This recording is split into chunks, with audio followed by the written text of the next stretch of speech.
దేవునికి మహిమ కలుగును గాక. దేవాతి దేవుడు మనతో మాట్లాడుచుండగా మనం కొన్ని మాటలు వినేవారుగా ఉందాం.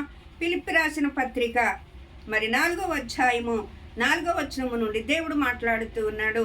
ఎల్లప్పుడూ ప్రభువునందు ఆనందించుడే, సకల జనులకు తెలియబడినట్లు ప్రభువు సమీపముగా ఉన్నాడు. మీ సహనము సకల జనులకు తెలియచేయుడి.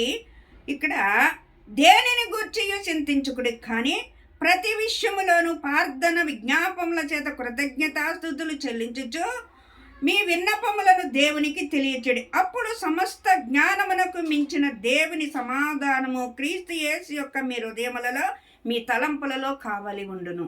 దేవాతి దేవుడు వాక్యం ఏం చెలవిస్తుంది అంటే, ప్రియుడా, నీ ఆత్మ వర్ధిల్లుచున్న ప్రకారము అన్ని విషయముల్లోనూ వర్ధిల్లు అంటున్నదండి.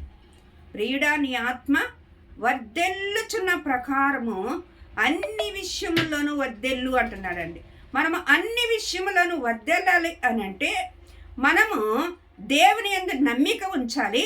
దేవుడు నా పక్షాన ఈ కార్యములు చేస్తున్నాడు అని మనము సంతోషించేవారుగా మనం ఉండాలి. మనము చింతించిన అవసరం లేదని దేవుడు చలవిస్తుడు. దేని గురించి చింతించవద్దు, మీ చింత యావత్తు నా మీద వేయండి అని దేవుడు చలవిస్తూ ఉన్నాడు. ఇక్కడ మన సహనము సకల జనులకి తెలియచేయాలంటండి. మనమే చింతించి, మనమే బాధపడుతూ, మనమే దుఃఖపడుతూ ఉన్నప్పుడు లోకములో ఆ దేవుని ప్రేమ తెలియక, దేవుడు తెలియక కృంగుచున్నవారు, బాధపడుచున్నవారు, ఎన్నో రీతిలుగా అవమానకరంగా ఎలుచున్న వాళ్ళకెవరో సంతోషకరమైన మాట చెప్పగలుగుతారు అని అంటే అనుక్షణము సంతోషించేవారండి. దేని విషయంలో చింతించవద్దని దేవుడు వాక్యం చెలవిస్తుంది. క్రీస్తు మహిమలో మీ ప్రతి అవసరతను తీర్చబడుతుందని దేవుడు వాక్యం చెలవిస్తూ ఉంది. దేవాతి దేవుడు ఇక్కడ ఏం చెలవిస్తూ ఉన్నాడు? ప్రార్థన విజ్ఞాపనల చేత కృతజ్ఞతాపూర్వకముగా మీ విన్నపములు దేవునికి తెలియచేయండి. మన విన్నపాలు, మనకున్న ప్రతి పరిస్థితి ఒక తండ్రితో మనం చెప్పుకున్నట్లుగా మనం ఆయనకు చెప్పుకుంటే దేవుడే ఆ పరిస్థితుల నుండి విడిపిస్తాడు. మనము చింతించి బాధపడి ఎత్తుమూరుడు చేయలేమండి. మన చింత యావత్తు ఆయన మీద వేసినట్లయితే మన చింతలన్నీ ఆయన తీరుస్తాడు, మన బాధ అంతా ఆయన తీరుస్తాడు. మనము కృతజ్ఞతాపూర్వకంగా మన విన్నపాలన్నీ ఆయనకి తెలియచేయాలి. ఆయనకి తెలియచేసినప్పుడు ఆయన ప్రతి విషయంలోనూ మనకు విడుదలిస్తాడండి. బైబిల్లో మనం చూసుకున్నట్లయితే ఎంతోమంది స్త్రీలు వాళ్ళ బాధలను బట్టి, కష్టాలను బట్టి, వాళ్ళకున్న వేదనను బట్టి యేసు ప్రభు వారి దగ్గరికి వచ్చినప్పుడు వాళ్ళ విడుదల పొందారు. వాళ్ళ నోటి నిండా దేవుడు నవ్వు నింపి వాళ్ళని పంపించినట్లుగా మనం చూస్తూ ఉన్నాం. సమరయ స్త్రీ కానీ, అలాగే 7 దెయ్యాలు పట్టిన స్త్రీ కానీ, అలాగే 12 ఏళ్ల రక్తశ్రీ కలిగిన వ్యక్తే కానీ,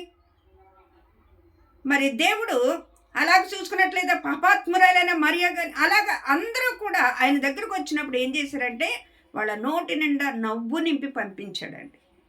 మీరు దేని విషయంలోనూ చింతించవద్దు. దేవాతి దేవుడు అంటున్నాడు, మీరు ఎల్లప్పుడూ ఆనందించండి, ఎల్లప్పుడూ సంతోషించండి, ప్రభువునందు ఆనందించండి, ప్రభువునందు సంతోషించండి.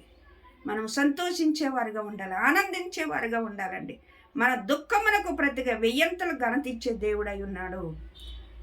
దేవాతి దేవుడు అంటాడు, వారెన్నటెన్నటికి కృషించకుండా నీరు పారు తోట యుద్ధకు నేను వారిని నడిపిస్తాను అంటాడండి.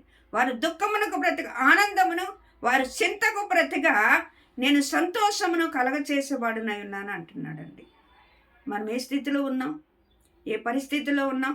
దుఃఖంతోనే ఉన్నామా? బాధతో ఉన్నామా? అనుక్షణము ఏడుతూనే ఉన్నామా? దేవాతి దేవుడు అంటున్నాడు, ఇశ్రాయేలు జనమా, నీవుకెంత మాత్రమును కన్నీరు విడువవు. నీ దేవుడు నీ శ్రమను చూసి నిన్ను ఓదార్స్తూ ఉన్నాడు, నిన్ను సంతోషపరుస్తూ ఉన్నాడు, నిన్ను కరుణించవలెనని నీ ఎదుట నిలబడి ఉన్నాడు అంటున్నాడండి. ఏ విషయంలో చింతిస్తున్నావు, ఏ విషయంలో బాధపడుతూ, ఏ విషయంలో దుఃఖిస్తూ ఉన్నావో నువ్వు చింతించవలసిన పని లేదు. నువ్వు బాధపడవలసిన పని లేదు.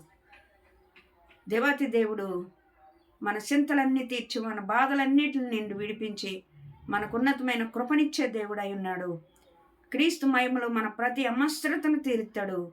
మనము చింతించవలసిన పని లేదు. మత్తయి సువార్తలో దేవాతి దేవుడు ఏమి తిందినా, ఏమి తాగుదినా, ఏమి ధరించుదునా అని మీరు చింతించవద్దు. అన్యజనులు వాటి గురించి చింతిస్తాడు. ఇవన్నీ మీకు పరలోకపు తండ్రికి మీకు కావలి ఉన్నాయని తెలియను. రేపుడు సంగతి అదే చూసుకుంటుంది. ఏనాటి కీడు ఆనాటికే చాలునని దేవుడు చెప్తూ ఉన్నాడు.